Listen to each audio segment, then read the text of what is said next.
okay? People feel bad. This country is meant to be a federation. The situation we have today, and you won't like what I'm about to tell you, but I have to say it. If a man like President Obasanjo, who we all revere, can say it, I will have to say it to you. Meanwhile, I've been saying it for the last 4 years, nobody listened. We have a government that has engineered and orchestrated a Fulanization and Islamization policy, which has led to division. Now, listen, that is the cause of the divisive language that you are not happy about. That is why people feel bad. That is why people are saying enough is enough. That is what is threatening the very foundation of our unity. And I'm saying this, if you want peace, if you want unity, we all want that. What you have to do is reverse this policy. And what do? You don't have a situation, fact, I can prove this to you, I'll send you the list tomorrow if you like, fact, that every single security agency in this country, without exception, except for the Navy, a military arm, is headed by a Northern Muslim. I have nothing against Northern Muslims. I have many around me. Part of my family are Muslims.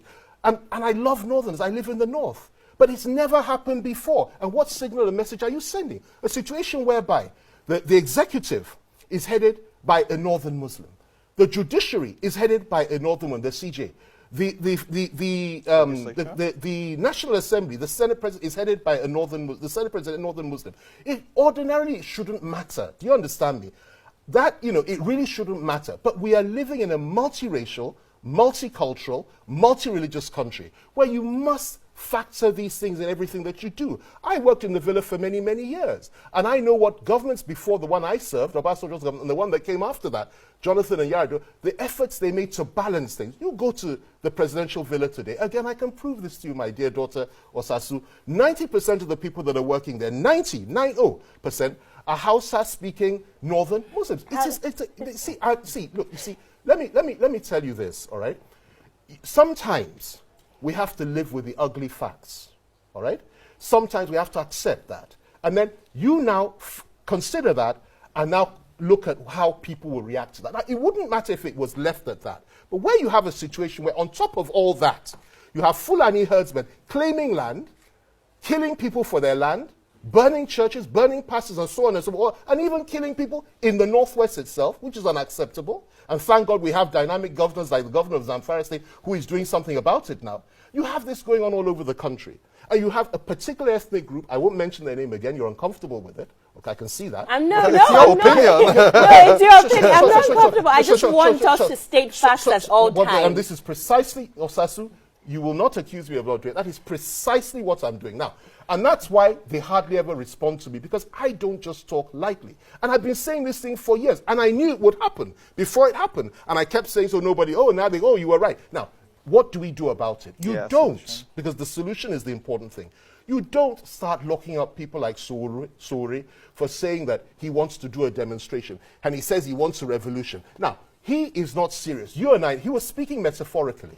There is absolutely no law that says a man should not say, I want to protest. What he really meant to say is he wants to protest. Now, look at the situation now. We have become so insensitive in this country that a young man who I don't particularly like, I've been victim of his attacks on many occasions since 2005. Right now, as we speak, he is in detention.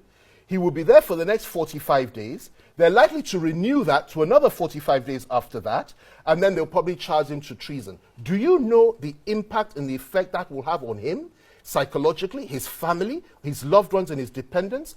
Dasuki has been there for over 3 years now. Nobody talks about him anymore. What about his family? What about his loved ones? Elzak Zaki, I hope he's been released now. I'm not sure if he has. He's been there for how many years? We tend to forget those that have suffered these things. Maybe because I went through it. For 3 months, a total, I was locked up. And I was in a Boko Haram cell for a considerable period of time in a special unit in Kuje prison, built only for Boko Haram prisoners. Osasu, I can prove that. I will provide the evidence for you. But you do agree that Shore's phrasing of revolution is problematic. The point, I don't see that it is problematic at all. And I'll tell you why. If somebody says, I want to...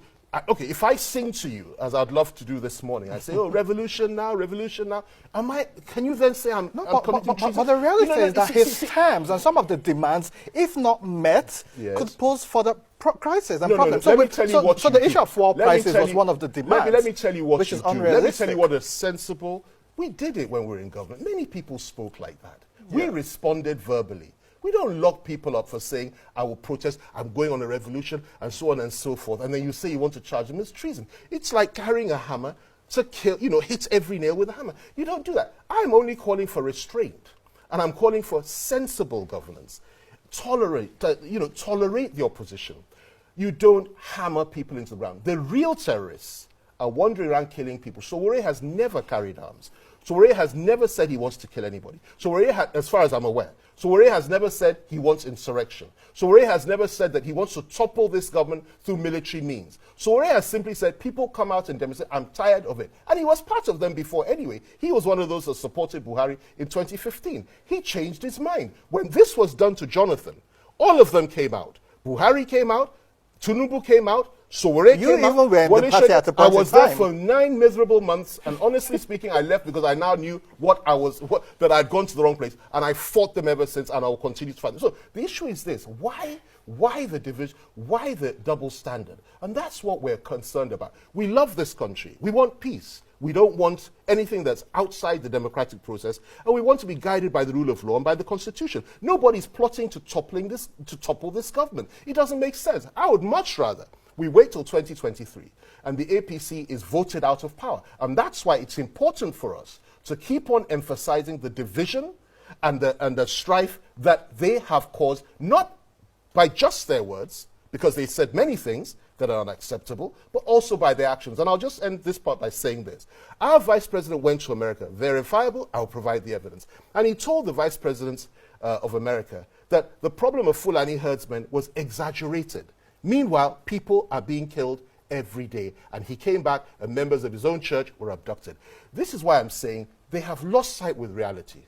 And they need to channel their power to resist those that are really terrorizing our people and terrorizing us, and not use their power to butcher us. One more thing I'll say. We spoke about Ayman and Shia Muslims earlier. Nobody's talking about the fact that El Zakzaki's children have been killed by soldiers. Nobody's talking about the fact that I believe it was 2 years ago, 2016, 300, according to the official report. I know, and I won't quote the number that I know because you will say, well, that's not... there are actually facts to back that one up. Amnesty International said over 300 people were killed. Absolutely, and I can assure you it was well over, but I won't tell you the figure because you might get upset. But it's well over that. Killed by soldiers in the streets of Zaria for blocking a road.